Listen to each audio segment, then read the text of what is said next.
Hello, in this video, I will show you how to use the if plus and function in Excel. Let's start.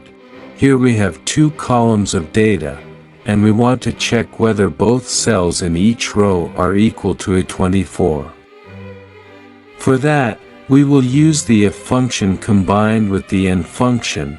First, go to an empty cell in the first row, type the equal sign, then type if, followed by an open bracket, then type and, followed by an open bracket. Next, select the first cell, type equal sign, quotation mark A24 quotation mark, then add a comma. Select the second cell, type equal sign, quotation mark A24 quotation mark, and then close the bracket. After that, type a comma, and then enter the value you want to return if both tests are true.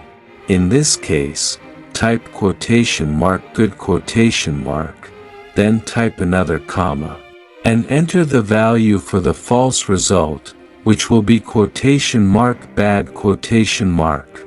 Finally, close the bracket and press enter.